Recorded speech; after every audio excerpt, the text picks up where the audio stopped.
Unknown alert, will Millie be able to escape in time? Welcome to AI Horror Stories. If you are a fan of horror stories, you have come to the right place. Here, we will introduce you to the most frightening aspects of artificial intelligence. If you enjoy our stories, please subscribe to our channel and like the videos. Your support will help us create even more scary stories.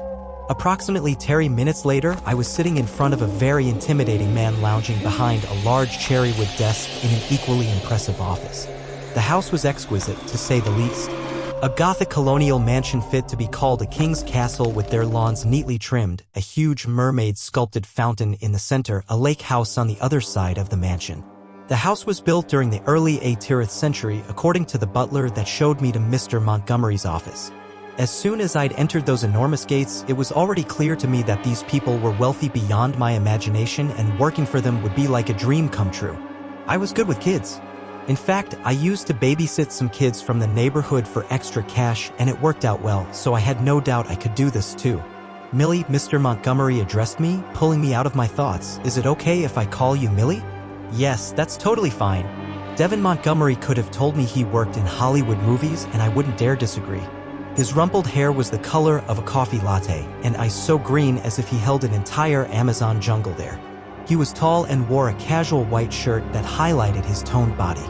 Men like him usually just appeared in my fantasies and never in real life. That's good. He flashed me a grin. I've read through your resume and you mentioned here that you're pretty great at handling kids. That's right, I responded. There were a lot of kids in my neighborhood, so I'm experienced where they are concerned. Kids love me, so you wouldn't have to worry about your son or daughter. I'm also good at engaging them in outdoor and indoor games, although we never had too much outdoor space where I lived, so I think that wouldn't be a problem here.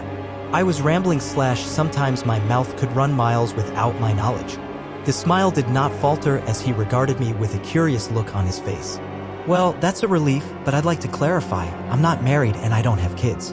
It's my brother that I need a caretaker for, and he's not exactly what I'd call a kid. Devin looked away into the distance, trying to come up with the right word. He's difficult and different. I see. I might have been a teeny tiny bit thrilled by the fact that Devin wasn't married. How bad could this job be? If his brother was a nasty, disobeying teenager, I was quite certain I could teach him to stay in line. I was guilty of pinching rowdy kids when their parents weren't looking, so this rich Montgomery teen better be nice. Are you usually great with kids who throw tantrums and refuse to eat? I gave him my most confident smile. Of course. It's difficult in the beginning, but I can assure you that your brother and I will be best friends in no time. I was trying to sell this too hard, and I was hoping I wasn't sounding too desperate like a sales lady trying hard to sell the expired cosmetics at a cheap price. By the looks of it, guess Devin was sold because he said, Millie, you're hired. Wow, that was easy. I couldn't keep the excitement out of my voice. Awesome. I'd like to meet your brother. All in due time, he said, pushing a document towards me. We have a rule that every person under our employment signs a contract. It states that you'll be keeping this position for at least a year, but before that, you'll be working on a 1-month probation period. We'll be monitoring you, and we'll have the power to dismiss you when we see fit. It's only because we've had a few caretakers before you who did not treat my brother with the respect he deserves, and we were forced to take proper actions. You can go through the entire document, take your time to read it, and I choose a pen and signed my name on the document. My desperation had no limits whatsoever. Anything was better than the hellhole that consisted of my uncle and his son. I want this job, Mr. Montgomery, and I completely understand that you would want to protect your brother from harm. I promise you I won't be that person. While he was talking to me, I scanned a few pages, and it all looked legit. I didn't want to waste more time when he could just decide that I wasn't fit to do this job and hire someone else. He gave me a pleased smile. His eyes crinkled at the corners. Call me Devin. The butler of the house, Mr. Winston, showed me my room, which was on the 2nd story of the mansion. The room seemed comfortable with a double bed, a matching dresser, a wardrobe, and even a flat screen. A large window overlooked the lake. It was like looking at a painting, and I could certainly get used to this scenery. There wasn't any place I'd rather be. The walls of the room were covered in baby pink wallpapers with little cherry blossom petals on it, and I was quickly falling in love with this bedroom. This place was more than what I'd expected, and I knew that I'm going to be happy under this employment. Devin was excessively sweet, and his mannerisms screamed, gentleman. He'd mentioned that excluding Castle, the one they employed me as a nanny for, had 2 more brothers and a sister, Diana. I took all the information in as he told me about Theodore, who was 17 and studying in high school, and then there was the youngest, little Chandler, aged 11. Their parents were killed 2 years ago during a tragic boating accident that took place by the property lake and that had left only their grandfather, Hugh Montgomery, alive. The man was 85 and bound to a wheelchair. As I listened to Devin reciting the tragic story of his family, I couldn't help but feel sympathy for them. It was also depressing, and I could feel the sadness creeping into the atmosphere. Devin had to shoulder all the responsibilities of being the only mature man in the family, and my heart went out to him. The house was easy to get lost in, the passageways were endless, and there were so many rooms that I could only cover them all in 1 week. There was a movie theater and a library were my favorite in the house. Devin was quick to tell me I was allowed to use them in my free time. We stopped in front of a room when he turned to face me. "Millie, just a heads up. About my brother Castle, he may not like you right off the bat and he'll take his time to warm up to you, so I will suggest you learn to be patient with him." I placed my hand on his. "I will never give you a chance to be disappointed." He smiled, and then his gaze followed where I touched his hand. I quickly snatched my hand off his shirt sleeve. "I expect you won't." He narrowed his eyes at me, heat radiated from his green eyes. "This is Castle's bedroom. Are you ready to meet him?" I nodded. He turned the knob and opened the door. "Castle, look who's here to see you." The room was empty. The decor was masculine. The walls painted a deep gray, and the furniture was rich, polished wood, everything in Gothic style. It was apparent that they had restored the home in his original unique style from the 1800s. A toy train moved over the tiny track, puffing out a little smoke, going inside the little tunnel, and then zigzagging through mini mountains and forests. I stared at the toys, and Devin watched me in amusement. Castle loves trains. It calms him down to just look at them. There were other miscellaneous toys sprawled on the floor, along with a drawing book and crayons. I smiled. "I can't wait to meet him. He sounds lovely." "He is," Devin agreed proudly. My eyes then rested over the wooden bedposts by the headboard. There were ropes tied on either side of it. A chill ran down my body, thinking about the reason for the ropes to even be here. "What are those for?" I inquired curiously. Devin followed my gaze, and his smile faltered. "Well, as I mentioned before, Castle can be a little difficult. The ropes are only used for emergency purposes." Something about his tone told me I wasn't allowed to question him further about the topic. What exactly were these emergency purposes? Did his family tie him up? That surely sounded cruel, but I decided not to push it. He looked at his gold wristwatch. "I'm sure we'll see him downstairs in the dining room. Since it's already time to dinner, join me." "Thank you," I said. I couldn't wait to meet Castle. The dining table could have easily accommodated 20 people, but I saw only 7 seated with me. 8 if you counted me. I felt a little nervous when I first entered the room, afraid that I might trip over my own feet and make a complete fool of myself in front of these people. Thankfully, Devin kept his hand on my back as we entered, and I felt a little better knowing he was by my side. All the eyes in the room zeroed in on me like I was the newest species that they couldn't wait to dissect. And if that wasn't enough, I kept worrying about what the family would think of me. I didn't come from wealth. Rather quite the contrary, and it would be obvious, looking at my outfit, that I didn't belong here. Devin pulled out a chair for me and I settled down, thanking him. Diana sat on my left side and she gave me a welcoming smile. I couldn't believe how strikingly similar she looked with Devin. It was like looking at a female equivalent of him. She was beautiful with honey blonde hair, sparkling emerald eyes, and dimples that would have any man dancing in her palms. Her style screamed at levels of sophistication. She was a goddess on earth, literally. "I'm Diana.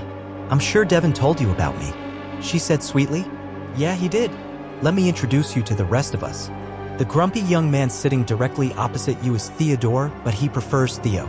He thinks Theodore is kinda old-fashioned and makes him sound like a grandpa." "Speak for yourself, Vixen," Theo grumbled. "Language, Theo. That's not the way to talk to your older sister," Devin scolded in his older brother's tone. "Whatever," Theo retorted. He seemed like a typical bratty 17-year-old. He'd lost his parents at a very young age, and that must have been hard. I could completely relate to him because I was the same when I was his age. Just like his older brother and sister, he was also gifted with their good looks. I bet a lot of girls in his high school swooned when he walked by, and speaking of, I wondered if he played any sport. For a teen, he was built like a bull and probably ate like one too. What the hell are you staring at? It took a while for me to realize Theo was talking to me. My face went hot. And nothing, I stuttered, I'm sorry. And nothing, SS sorry. Theodore imitated me. Theodore, I expect you to respect those who are elder to you. That is not the way to talk to Millie. Apologize to her right now. Make me. He threw his napkin onto the plate and pushed it harshly off the table. It went crashing down and shattered on the floor. Maid scurried forward to clean the mess. And I don't fucking care about dinner. I'm going to order pizza anyway. He climbed to his feet, snagged up a sandwich from the tray and stormed out of the room. It felt like I nearly survived a hurricane. That kid needed to learn some manners and fast. I take back what I said about him being a bratty teenager. More like Satan's spawn. Heck, Damien Thorne was even polite. I'm sorry on his behalf, Millie, Devin said softly. He's 17, but still going through that puberty phase, you know, Diana interjected. Teenagers are scary. It's okay, really. Theo's not been the same since our parents passed away, Diana mentioned, and the dinner table filled with silence. I'm sorry to hear about your parents, I told her. My parents died when I was little, so I don't remember them much, but I can still feel the loss. I can only imagine what you're going through. Thanks, Diana murmured, giving my hand a little squeeze. We began with dinner then. I looked at the full plate of meal on the table before me. They served starters in the beginning, some fancy shrimp dish with avocado and cucumber, and deviled eggs, which was followed by duck slices and cherry sauce or something. I gobbled the food like I was on death row, and this was my last meal. I even licked the cherry sauce off the plate, so much for pretending to be a lady. From the corner of my eye, I noticed how Devin regarded me with interest. The corners of his mouth twitched upward. Between chewing and taking quick bites, I choked on my wine. Diana laughed. Slow down. The food won't disappear. She eats like Trixie, a small voice said. I looked in the voice's direction. I hadn't even noticed the little boy sitting 2 chairs down from me. The boy looked identical to his older siblings, and there was a certain sadness in his sea-green eyes, like the kid had seen a lot of unspeakable things, and he was staring at me as if he could look into my soul. Who is Trixie? I asked. Our dog. She's a German shepherd. I coughed, trying not to feel insulted, because clearly, the boy wasn't trying to be disrespectful and only stating what he'd observed. Did all the younger Montgomerys swore that they would slander me as soon as I stepped foot in this house? You must be Castle, I pointed out, smiling at him regardless of being called a hungry dog. I saw the trains in your room. He looked at me like I'd fallen off the rocker. Hell nah, I'm Chandler. Castle's over there. He pointed in the other direction. I turned towards where his finger pointed and my fork almost slipped out of my hand. Castle wasn't a kid. Not by a long shot. Either that or I needed a pair of glasses because this was a man sitting at the end of the table. A freaking grown man. He had wavy sable hair neatly combed and striking aquiline features that consisted of a straight nose and an angular jawline and eyes the color of creme brulee that I was having for dessert. If Disney princes were real, they'd look like Castle. He was probably better looking than Devin, and I wasn't even exaggerating. Devin was all charming and easy to talk to, while Castle appeared to be a complete opposite of his brother in every way. There was a certain darkness masked under his golden features, a mysterious aura. Hi Castle, I greeted him and smiled. It's so nice to meet you finally. I'm going to be taking care of you from here on. I hope we can be friends. Castle stared at me with a poker face. He didn't even twitch, not so much as a smile, and just continued to gawk at me like I was a Rubik's Cube he desperately wanted to solve. I now understood what Devin had warmed about his brother being different. Chandler laughed at my side. Castle, say hi to Millie. He didn't. Instead, he resumed digging in his plate and stuffing the food in his mouth. I noticed the food that was served to Castle was different. He was having biscuits and gravy. Devin probably noticed my assessment. Castle has a lot of likes and dislikes for food, so our cook, Susan, makes him special meals. I see. He likes to dine in his room sometimes, and when he does, I would request you to keep him company. Of course, I said, and then turned to Diana on my side. How old is Castle? 30, she answered. He's our older brother. Well, I'd signed the contract thinking they hired me to be a nanny for a child or a teenage boy. Being a nanny to a man-child was never the plan. Guess I didn't have a choice anymore. The rest of the dinner passed comfortably, and to be honest, I enjoyed being here, becoming a part of a family so classy and wealthy. For someone like me, this was a privilege that I'd never even dreamed about, to sit amidst them and be included in their conversations. I realized if I was good at this and did my job perfectly, Devin won't have a chance to complain, and who knows, I might be appointed here permanently. Before retiring to my bedroom that night, when I decoded to talk to Diana, I think Castle doesn't really like me. She laughed like I was being ridiculous. That's not true. There were over 300 applicants for this job, and he chose you. He chose me? I don't understand. I admitted. What do you mean he chose me? Well, he pointed at your picture and told us he wants you as his nanny. She explained. And Devin thought, why not? So he interviewed you over the phone, and Castle listened to the conversation. She patted my shoulder. It's going to take some time, don't worry. He likes you. He can talk, right? Yes, he does. Well, I don't blame you for thinking that he doesn't. Most people who meet him think that way. He just chooses his time to speak. Please don't take my inquiring in any wrong way, Diana. I just wanted to get to know him better. How did he lose his memories? The boating accident. She said he hit his head but was lucky to survive. The doctors say that Castle may never regain his memories. Oh, I felt sorry for Castle. He'd been born into a privileged family with more wealth than he could use in a lifetime, but tragedy had stolen everything from him. I have to accompany Devin to a conference early tomorrow morning. I need to go to bed. Sure. Sorry to keep you waiting. I've had a long day today. No problem, and good night, sweetie. Night, I said. Oh, and Millie. Yeah? Lock your bedroom door when you sleep. She disappeared down to her bedroom, stifling a yawn, and left me there wondering what that was about. I started climbing the stairs to my room, and since most of the lights were already out, the place was dark with only a few lights left on. Suddenly, I felt a chill running down my body, but I kept walking until I heard something behind me, so I stopped and turned. Castle stood at the end of the staircase, wearing blue jammies with little turtles on them. His eyes were dead set on me, a grim expression plastered on his face. Something about the way he was looking at me felt so wrong, and I felt my heart drumming against my chest.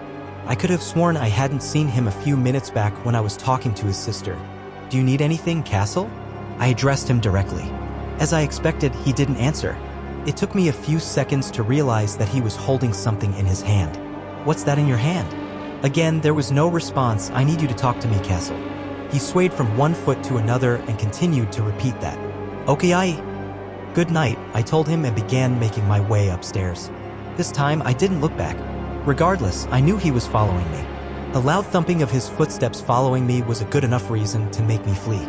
I sped up, and when I reached the floor, I hurried inside my room, shut the door, and locked it. My heart wanted to leap out of my chest. He was standing outside. I sat down on the floor and looked at the gap between the door. I noticed some movements there. I was scared, but I also didn't want to call Devin because I needed to keep this job desperately. He might think I wasn't cut out for it. There was a knock at the door. I decided not to answer it. After that, I heard nothing for a while, so I thought he left and almost jumped out of my skin when there was another soft knock. I was having my doubts about the story that Devin had spun regarding the previous nannies being fired because they hadn't treated Castle well. I could bet that the nannies had left after being harassed by him and not the other way around. I counted to 5 and answered the door to ask him what his problem was, but when I opened it, all I saw was darkness on either side of the hallway save for the light streaming from the large windows. What do you want? I asked. There was no sign of him. I started closing the door when a little toy pickup truck rolled forward and stopped in front of me. At a distance, I saw the silhouette of a tall figure. Waiting. Watching. The truck was radio-controlled and kept bumping against my toe. I looked closely at it and saw a little folded note inside. I picked the note up and quickly walked inside my room with shaky hands. I opened it. The words were scrawled in red crayon. The incident that happened last night completely freaked me out, and I couldn't sleep the entire night as I kept seeing footsteps outside of my bedroom. It was during dawn that I got some sleep. When I went downstairs for breakfast, I noticed there was a file left on the table, and then I remembered that Devin and Diana were supposed to go for some conference meeting early in the morning, and Theo and Chandler had already left for school. That meant I was home alone with Castle. I tried not to dwell on the fact that being alone with Castle might be a little nerve-wracking since I had to look over my shoulder constantly. The kitchen was slick and modern, still had a vintage oven, and I knew for a fact that their parents had probably loved and cherished the old Desegris and kept it. I poured myself a glass of OJ and grabbed 2 slices of toast as I settled down onto the stool near the island bar and read through the file. There were pages of dos and don'ts, Castle's likes and dislikes, and what they expected of me as his caregiver. A few lines that were highlighted caught my eye. It mentioned that Castle wasn't allowed to roam freely out of the house unattended. He also could not have his meals unsupervised, and from what I could collect from this document was the fact that basically I was supposed to be Castle's guard dog. Castle's life seemed gloomy. I made a mental note to get to know him better regardless of how brooding and creepy he was, and I would become his friend if nothing else. His brother was paying me well. It was only natural I took this job very seriously. Good morning, Mississippi Millicent. I see that you're up early. Susan, the cook, walked into the kitchen, a bright smile plastered over her face. Good morning, Susan. Please call me Millie as everyone else in this house does. And yes, I enjoy waking up early. That makes the 2 of us. She commented, I hope you had a good night's sleep. I wondered if this was some kind of trick question, if she knew about Castle prowling around late at night and wanted to see if I spilled. But the more I tried to analyze her, the more I realized I was imagining it. The question was casual. Susan was a plump woman with a lovely smile. She had the motherly vibe going about it. I did. I lied. I read through the entire file and couldn't help but think about the caretakers that were hired here before me. What was the reason they fired her? She served me a very appetizing-looking waffle topped with whipped cream and strawberries. I thanked her and knew this was my chance to do some investigating. Susan, is it all right if I asked you something about Castle? Go ahead, honey, she said, pouring me a cup of coffee. Does Castle normally stay up late until midnight? Her bright mood suddenly turned gloomy as she stared into the distance at a memory. He likes to run free most of the time, so they let him. Mr. Montgomery thinks there's no harm. There was a time when they used to lock him up in his bedroom at night because the caregiver who was here before you, Tracy, suggested that, and her eyes suddenly turned red, and she snatched a few tissues as she cried. She harmed the poor boy. Tracy would beat him and let him scream, and he kept banging on the door, wanting to be out. She was a disgusting woman. The caregivers that came before her weren't any better. I often found wounds on Castle's body inflicted by them. That's awful, I said. I wish I was here sooner. She took my hand in hers. Please do the right thing by Castle. He doesn't deserve to be treated like that. I will, I promise you. Is there anything else that I should know about him? He won't talk much because he can't remember some words. You need to figure out what he's trying to tell you, dear. I'll make a note of doing that. Thanks, Susan, that was helpful. I left the cook alone after that since I didn't want to upset her more than I already had. It was quite clear the previous caregivers who failed to understand him on a personal level abused Castle. If I wanted to be his friend like I'd told him before, I knew I had to at least try and make an effort, and for what it's worth, I knew handling Castle would still be a piece of cake compared to living with my uncle where I was treated like an object, and nothing short of a maid. I closed my eyes and let the memories flood me. I needed to forget that lieful. I went upstairs to his room after breakfast and the door was unlocked, but I still knocked on it. When I didn't hear an answer, I entered inside and found the television blaring. An old rerun of Tom and Jerry was on.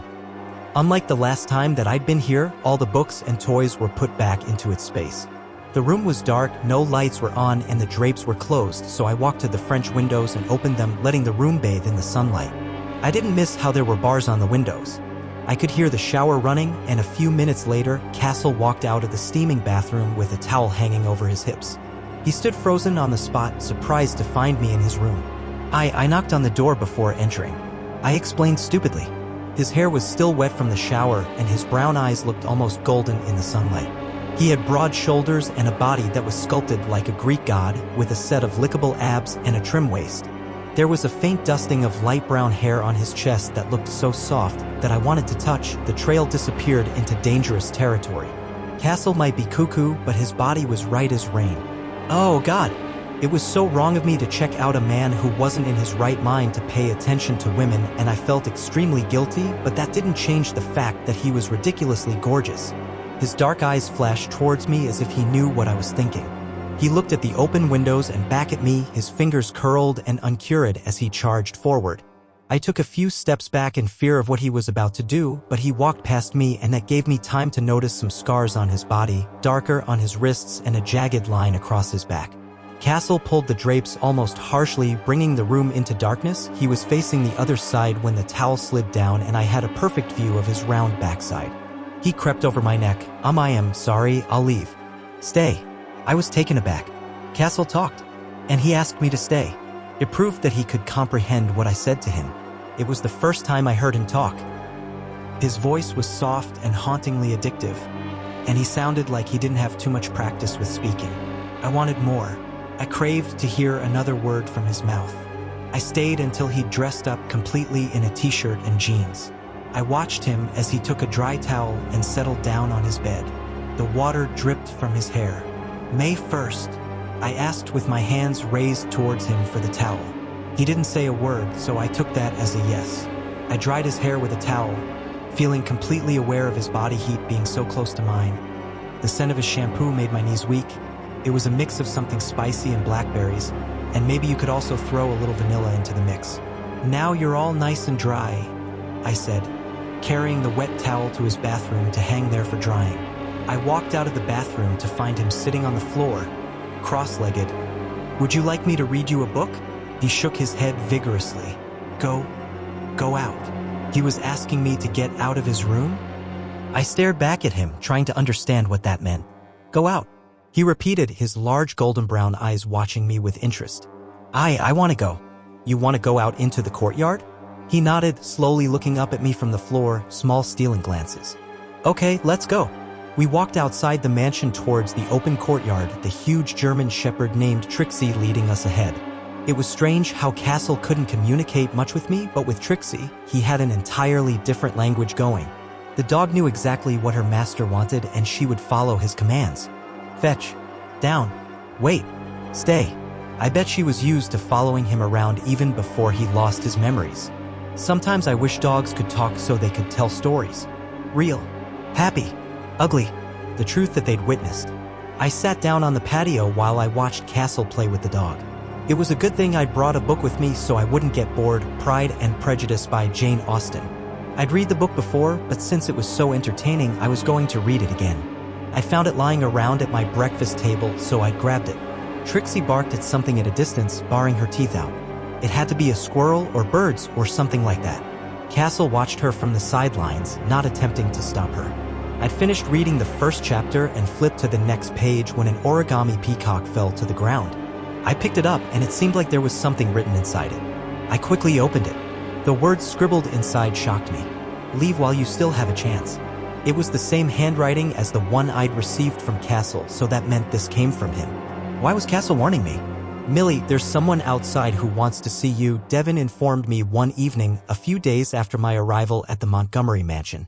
I had a slight idea who that was, but I still asked anyway. Who is it? The man identified himself as your uncle, and there's a younger guy who says he's your cousin. They showed us some pictures for proof as well. He said, we allow family visitations to our employees, so if you want to see your family, I could arrange for them to sit and chat with you in the spare sitting area. My blood ran cold. Mark and Ray were both disgusting and worthless people, and I didn't know how they figured out my address. I didn't remember ever letting it slip from my mouth. I could only think of one reason they would come here, to extort money from me, and now that they knew where I worked, I was sure they would make things difficult. Devin, I don't want to see them. Please make some excuse and tell them to leave. He nodded, understanding the fear in my undertone. He turned to the house butler. Winston, tell the gentleman outside that they have a misunderstanding and Millicent Davis doesn't work here. They were hardly people you would call gentlemen, but I refused to say anything mostly because once I opened up to Devin about my past, I would have to explain the why, how, and when, and I didn't need that right now. I came to this town and took this job because I wanted to start over, and talking about my past would just open old wounds. Besides, the thought of Mark and Ray in this house was like inviting a pair of coyotes. The silver would automatically disappear from the house and no one would even notice. Yes, sir. Winston left the room and walked down the hallway towards the main door. Devin turned to me and placed his hand on my back. Is there something you want to talk to me about? I shook my head. They aren't good people and I don't consider them as family. You're right. Not all blood relatives can be called family. Millie, if you ever need to talk to anyone, I'll always be here for you, and I'm sure Diana would be glad to lend you an ear, too. I really appreciate that, I said genuinely. And as long as you're under our employment, we will protect you. That evening, Castle didn't show up at the dinner table, and Diana was missing as well. Where's Castle and Diana? I asked. He refused to come down to dinner, so I sent one maid to check on him. Diana has a bit of a headache and said she wants to lie down in her room. This is where I will be put to test. If I could prove to Devin that I could get Castle to eat without throwing tantrums, they would likely end my probation period and keep me here as Castle's permanent nanny. Well, at least until he doesn't regain his memories. I stood up from the table. I'll go see that he eats his dinner. Devin gave me a grateful smile. Good luck with that. His eyes rested on the plate that I filled with food. But I would suggest you not to force him if he doesn't want to eat. Theo sniggered, smiling coyly at me. I didn't step on his cat, so I didn't understand what this hostility was all about. And someday I was going to ask him what his problem was. I carried some of Castle's food on a plate and began climbing the stairs. When I reached his room, I heard someone talking, so I stopped outside of his bedroom, not wanting to pry into the conversation. Do you understand what I'm saying? I know you can. The maid's tone was commanding. I recognized her as Barbara. Don't act smart with me. You tell the nanny something, and I don't need to remind you what happens after that. I was appalled by what I'd heard and how the maid was talking to Castle. What didn't she want me to find out? Are you going to eat your dinner or not? She scowled. I was also horrified by the way she was treating her boss. Even though Castle wasn't exactly in the right state of his mind, it didn't change the fact that he was still the owner and the eldest son of the Montgomerys. Before the boating accident, Castle was the master of this household. I didn't think she would have had any right to speak to him like that if he knew better. He was reassembling a complicated toy robot. His concentration was on what he was doing as he completely disregarded the fuming maid. Fine, suit yourself. She emptied the plate of food into the bin. Unable to control myself, I knocked on the door and stepped inside. Hey, sweetie. I watched as her demeanor changed completely. She sounded nothing like she did a few seconds ago. Were you standing outside for long? She was checking to see how much I'd heard of everything that she'd said before I entered the room. I shook my head. I just came here to check on Castle since he didn't show up downstairs for dinner. She stood up and took the plate filled with food from me. Castle doesn't want to eat, and I've tried my best to convince him to. Rebellious behavior is punished in this household. He can skip dinner tonight. That's not for you to decide, and I'm sure he's hungry. I can get him to eat something. Barbara's face remained impassive. If he gives everyone a hard time, he skips dinner. Those are the rules, and I hope you would follow them too. You have to be strict with Castle, Mississippi Millie. Otherwise, he would do as he pleases. Now, if you'll excuse me. She gave Castle a look filled with vehemence and stormed out of the room, closing the door behind her. I sat on the bed beside him, but he paid no attention to me. His full concentration was on building the robot from scratch, and, by the looks of it, he was doing a good job. Castle, I called him to bring his attention to me. Devin had informed me that if I were to talk to Castle, I needed to address him by his name even if we were alone in the same room because he had a hard time focusing on conversations, and because of his memory loss, he didn't understand certain words. He looked up at me, his golden brown eyes cut through mine. Millie, his voice was almost a whisper. And just then I noticed his bottom lip. It had a little blood on it. There were spots of blood on his lower lip, like someone had tried to force him to eat. I closed my eyes as I felt a wave of ferocious anger build inside of me, momentarily blinded by fresh tears. I quickly wiped them away. Castle, sweetie, can you tell me who did this to you? I touched his cheek and felt the soft bristles on my fingers. I willed him to look at me. He continued to stare down at his robot, trying to fix it. Come on, you can trust me with your secret. I won't tell anyone. I promise. It was no use. He wouldn't talk about it. Then I was struck by an idea, but I wasn't sure it would work. The file that contained information about Castle mentioned he had a sweet tooth. I left him alone and went back downstairs. I spent the rest of the evening baking a peanut butter chocolate cake, and just before bedtime, I brought it upstairs to him. I knew he would love the cake because my aunt used to love it, and I baked it for her until the month that she died. I saw a flicker of happiness when Castle saw what I'd brought him. He ate the cake in 4 bites, not bothering with the fork or the spoon I'd brought him. The icing was smeared all over his mouth, so I dabbed his mouth with a towel. When he was done with 1 slice, he reached towards the second one, but I pushed it away from his reach. If you tell me who hurt you, I'll give you more cake.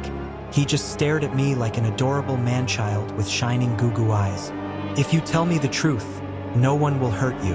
I'm your friend, Castle. You need to trust me. Friend, he repeated. Was it Barbara? He stared at me for a full 1 minute. I'd learned not to feel uncomfortable under his scrutiny. A few seconds later, he said, "It was her." I gave him the plate with the last slice of cake like I promised and left to go to bed. The next morning, I told Devin everything, and he came upstairs to Castle's room to check the puncture marks on his bottom lip. He seemed disturbed by it and couldn't believe that Barbara would hurt Castle. Castle, is it true what Millie is saying? Did Barbara hurt you? Castle, tell your brother the truth. He began breathing erratically, gripping his hair tightly, and started rocking back and forth repeatedly, screaming bloody murder. I was frozen in place watching this gorgeous, innocent man going over the edge. Devin caught my hand and dragged me out of the bedroom and locked it from the outside. He pulled out his phone and called the nurse to come upstairs urgently while I heard things being thrown across the room inside, followed by the sound of loud crashing. Winston, I need Barbara removed from this house. Right now. Devin yelled into the phone. He was shaking when he hung up, and he had fresh tears in his eyes as he leaned his back against the wall. I'm sorry you had to see him like this. Sometimes he gets ticked off by certain people, so you have to be careful what you say to him. Castle, sweetie, can you tell me who did this to you? I touched his cheek and felt the soft bristles on my fingers. I willed him to look at me. He continued to stare down at his robot, trying to fix it. Come on, you can trust me with your secret. I won't tell anyone. I promise. It was no use. He wouldn't talk about it. Then I was struck by an idea, but I wasn't sure it would work. The file that contained information about Castle mentioned he had a sweet tooth. I left him alone and went back downstairs. I spent the rest of the evening baking a peanut butter chocolate cake, and just before bedtime, I brought it upstairs to him. I knew he would love the cake because my aunt used to love it, and I baked it for her until the month that she died. I saw a flicker of happiness when Castle saw what I'd brought him. He ate the cake in 4 bites, not bothering with the fork or the spoon I'd brought him. The icing was smeared all over his mouth, so I dabbed his mouth with a towel. When he was done with 1 slice, he reached towards the second one, but I pushed it away from his reach. If you tell me who hurt you, I'll give you more cake. He just stared at me like an adorable man-child with shining goo-goo eyes. If you tell me the truth, no one will hurt you. I'm your friend, Castle. You need to trust me. Friend, he repeated. Was it Barbara? He stared at me for a full 1 minute. I'd learned not to feel uncomfortable under his scrutiny. A few seconds later, he said, "It was her." I gave him the plate with the last slice of cake like I promised and left to go to bed. The next morning, I told Devin everything, and he came upstairs to Castle's room to check the puncture marks on his bottom lip. He seemed disturbed by it and couldn't believe that Barbara would hurt Castle. Castle, is it true what Millie is saying? Did Barbara hurt you?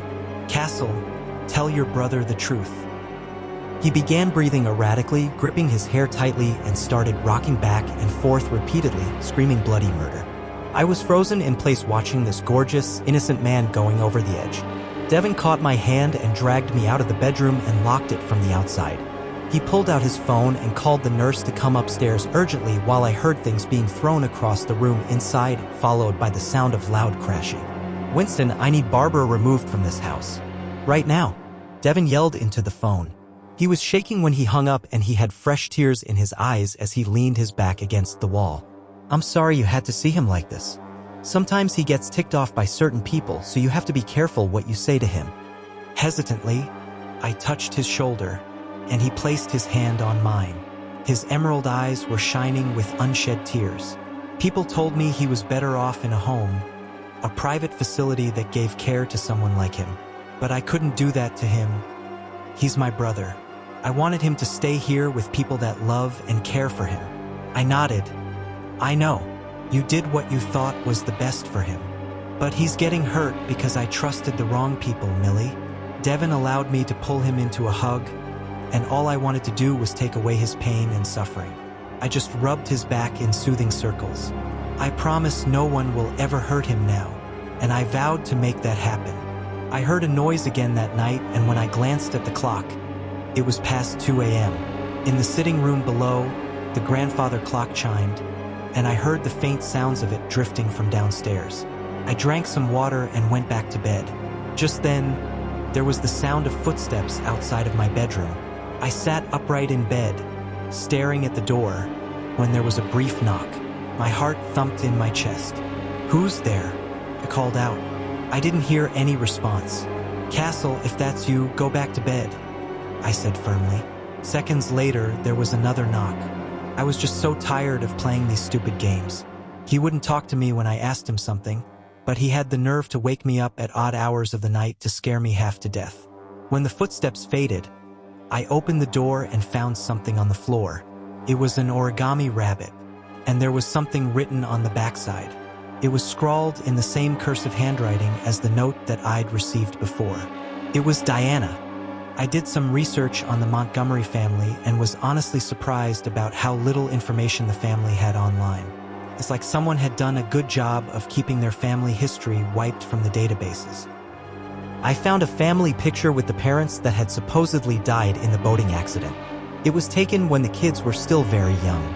I could spot Castle easily in the picture.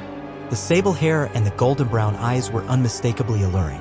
He looked no older than 17, standing behind his parents, who were seated on a couch with Devin and Diana on either side of them. Theodore was in his mother's lap, while Chandler wasn't even born.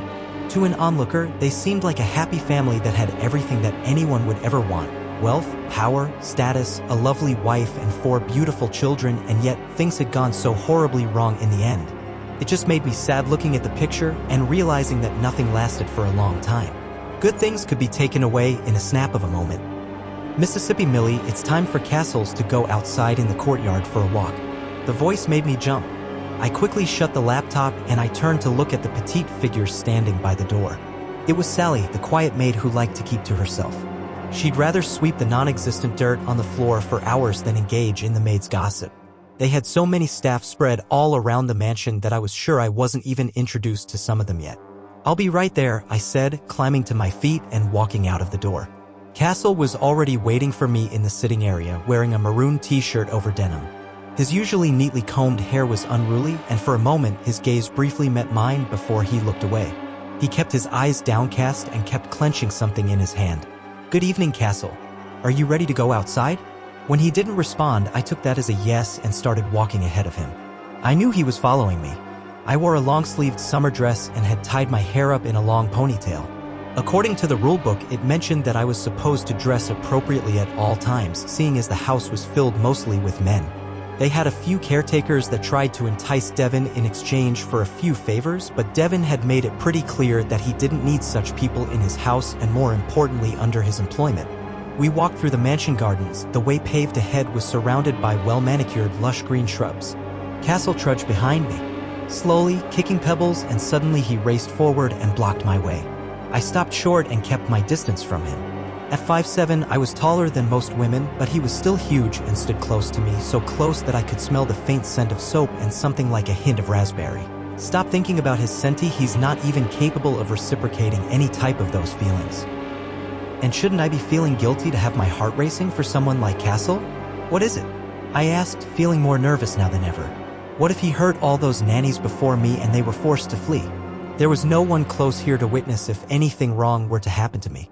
Castle could wring my neck for fun and hang me to dry outside the mansion without breaking a sweat, and his family would probably be like, "Here we go again, well, let's just post another ad for an unsuspecting nanny." Who am I kidding? The family had tons of money and good political connections as well. Hiding a murder wouldn't be that difficult. Castle watched me intently. His brown eyes looked light golden in the sunset. I looked down at what he was holding out in his palm for me. He said softly, "It's for you." It was an origami flower. For me. I asked stupidly, even though I knew it was.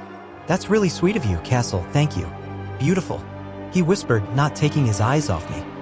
It shocked me to hear the words coming from him. "You think I'm beautiful?" He gave me a nod. "You're not trying to flatter me to get your way, are you?" I asked.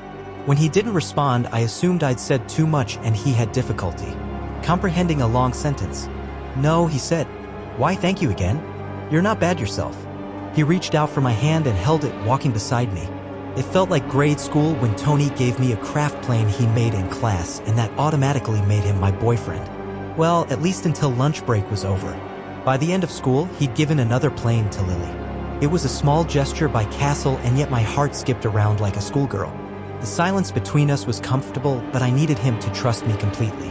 "Do you remember anything at all?" He shook his head. "All right," I decided not to push him. "I'll help you remember everything." "How?" he asked. Uncertainty was obvious on his face. "I can try. I'll speak to your therapist and we'll see what he has to say." "NOI," he yelled, coming to a halt, and his breathing intensified. "No." His sudden outburst took aback me. "Okay, calm down. No therapist." I promised. "Take deep breaths." He calmed down a few minutes later. From a distance, I saw Chandler rushing towards us. He threw the ball towards Castle, who caught it in midair. Trixie ran forward at full speed with her tongue lolling out. "We're going to play ball. Millie, you're going to join us, right?" Chandler was still wearing his royal blue school uniform from some fancy private school he went to. "Sure," I said. We stood at 3 different corners and Trixie kept running around the lawn wildly. "Silly dog," Chandler called after her. He'd loosened his tie and tossed his jacket on the ground. A maid was walking around collecting things that Chandler had discarded. "I'm going to throw it towards Cass first and then Cass. You're going to throw it in Millie's direction. The first person who drops the ball loses." Soon the air was filled with laughter, and I was enjoying myself, joking and playing with them. I caught glimpses of Castle's rare smile. Trixie began barking nonstop, staring at the barn, clawing at the door and looking at us with those big brown curious eyes. Dogs could sense the paranormal. It's not like I believed in all that, but just because I hadn't seen a ghost yet didn't mean I was a skeptic either. The Montgomery's property, even though it was lavish, it dated back to the 1800s. Their ancestors might have done something here, or someone died from their family and their ghost still roamed around the place. On the far end of the property, by the woods, I could see headstones. The family graveyard. "Trixie'll come back here," Chandler commanded her. But the dog wouldn't listen and continued to bark. She ran up towards me and caught the end of my dress in her teeth and pulled me towards it. "What is it, girl?" I asked as I followed her. "Chandler, wait here with Castle, okay? I'm going to check what's in there." "I want to come too," he said. "I don't want to babysit Castle." "No, you're staying here. I'm going to check first." Chandler threw the ball on the grass in exaggeration. I hate everyone in this housel. The barn was locked tight, and it took all my strength to open it. It was pitch black inside, so I pulled my phone out and switched on the flashlight. There was no one inside, just haystacks everywhere. The barking stopped at once and turned into whimpering. She took a few steps back, leaving me standing alone inside the barn. "What is it, Trixie?" She continued to whimper. "Anyone in here?" I called out and hoped to God I didn't get an answer. "Hello?" I shrieked loudly when I saw a white figure swinging towards me until realized it wasn't a ghost. The body swung in different directions. My entire body was shaking and I was sobbing, but I could see the face. Barbara was hanging from a noose from the middle of the barn ceiling.